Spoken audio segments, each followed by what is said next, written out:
Hello and welcome back to Orkies Workshop. Let's dive straight in. We've been flat out on the Teardrop trailer build and it's really starting to take shape now. We finished the fiberglass in, the shell is sealed, watertight and rock solid, and the windows are in too, giving us a proper glimpse of what it's going to look like when it's out in the wild. If you've missed any of the earlier stages, don't worry, I'll pop a link in the description you can catch up later. There's a lot of good stuff in there if you're planning to do your own build, or if you just fancy seeing how we got here. Today we're moving on to one of the final stages of the build. It's always exciting reaching this point because it's where the inside starts feeling like home.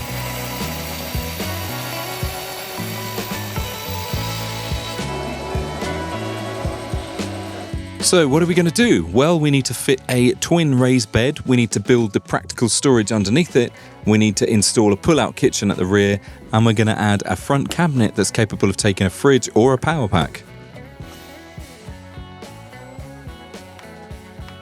There's a bit of everything here: woodworking, storage design, modular kitchen, and so if you're into making things, this is the place to be.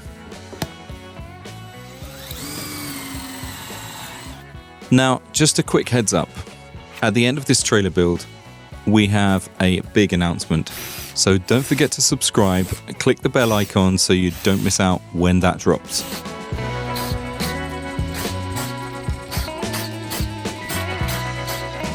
So let's get started with this raised bed.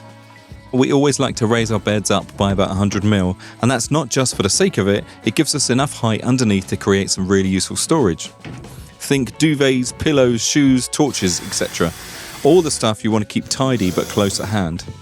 And that extra airspace beneath also helps with the ventilation, stopping your Teardrop trailer smell like a musty old caravan.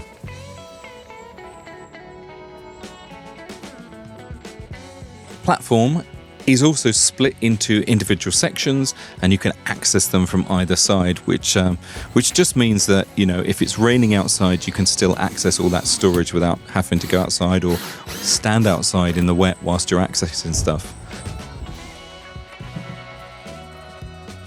In this one, we're going to line the storage compartments as well, just to make sure that there's no noise when things are sort of moving around at night, or if you've got a partner who likes to roll around, you don't want plates clattering.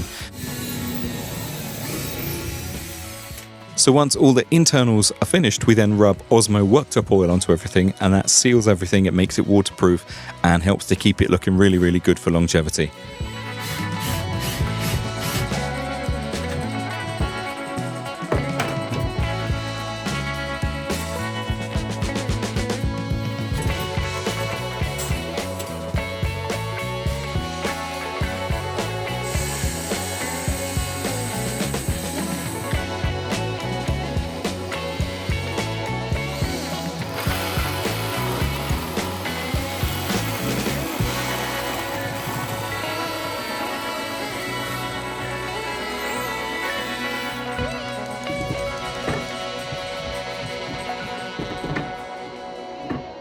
So next up we have the front locker, and this is going to be kept pretty minimalist on this one by request. The client wants to use the trailer as more like a base station with the cooking done outside or on the road. So there's no fridge, there's no power brick, just clean lines, simplicity, and less to go wrong. Not that things go wrong, With that said, we normally fit the Vitrifrigo top-loading fridge and a Bluetti power pack in ours, and I've put a little image on screen just to show you what the kind of stuff we can do.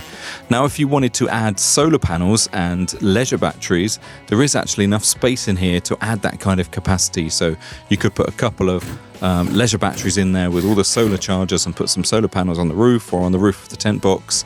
There's plenty of space in the front here to accommodate for all of that.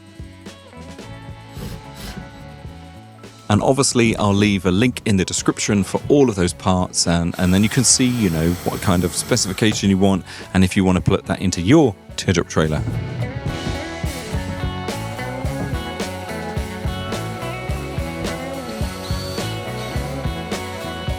This layout still has all the space and potential of the normal layouts with a fridge. This one doesn't have the fridge, but if they wanted to put it in later, it is all modular, so it's been designed with that flexibility in mind.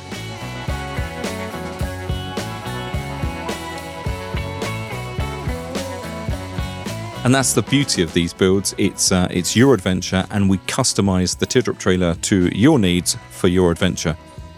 Some people want power, lighting, refrigeration, showers, the full works.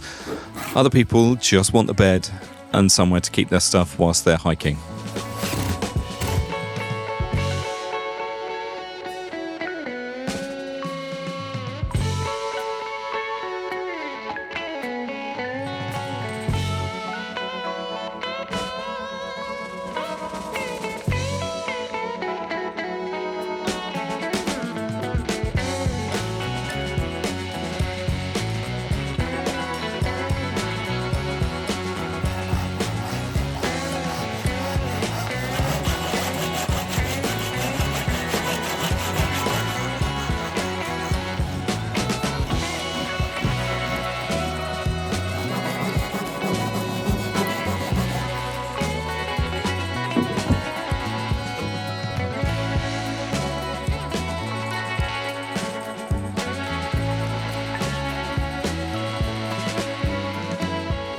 So here at Orkies Workshop, we're trying to share the whole process so you can see how we get from a blank chassis all the way to something that's road ready and adventure proof.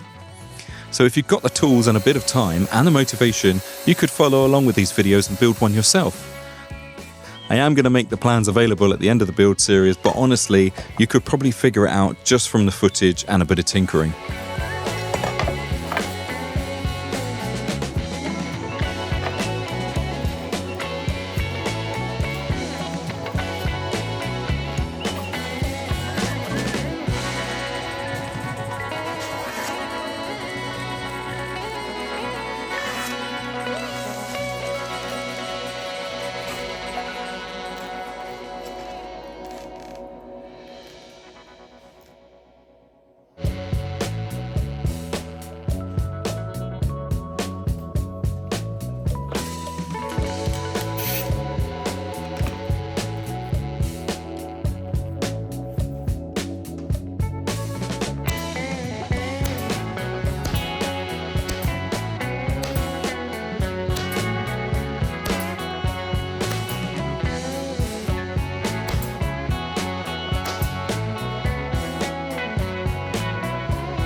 Now, the pull-out kitchen. This is one of my favourite parts.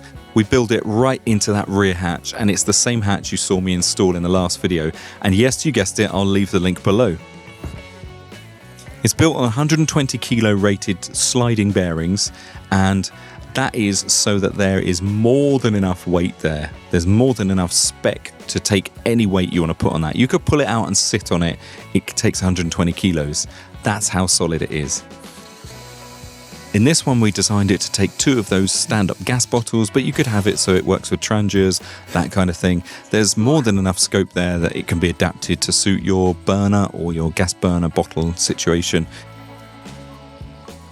We tried to strike a balance between the compact design and real-world usability, because there's nothing worse than a tiny kitchen that you can't actually use. However, a tiny kitchen doesn't mean it has to be useless.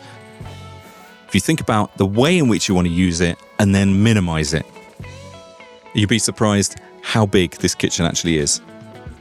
And the best part, on a dry day, you pull it out and cook under the stars. On a wet day, you can keep tucked up inside, lift the hatch, make yourself a cup of tea, and you're warm and dry inside your camper. And just to circle back, even though the front locker is bare, you could fit your top-loading fridge. So you pull the kitchen out at the back and start cooking, and then you can lean in the main door and pick out anything you want from your chilled fridge section just inside that main door.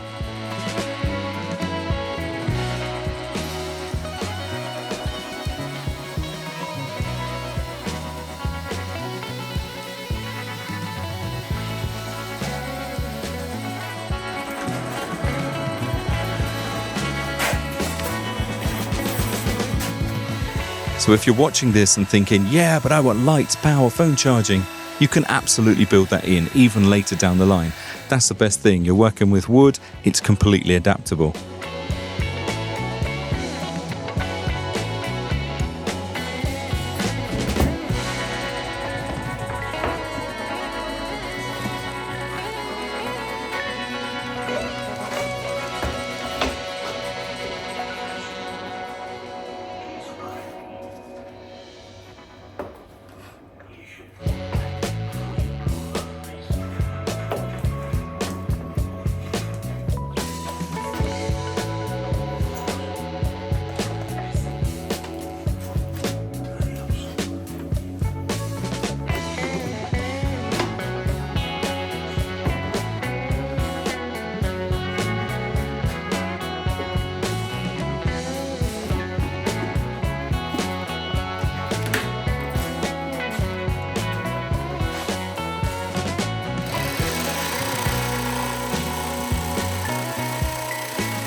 We've actually had a few people reach out through YouTube to order their own trailers, which is absolutely incredible. It just shows that with a little bit of creativity, some filming, a lot of editing, but that's fun, and our shared passion, yeah, it's incredible. So if you've made it this far, please give us a like, hit subscribe, leave a comment, because it would be lovely to know that you're out there. And if you've got any questions or any ideas or pointers, or even if you just want to say hi, just drop us a comment. It'd be lovely to hear from you.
So here's a sneak peek into what's coming in the next Teardrop trailer build. And remember, there's loads more coming soon. There's a big announcement coming at the end of the Teardrop trailer build. You don't want to miss out on that, so hit the bell icon. And yeah, absolutely thank you again. And I'll see you on the next one.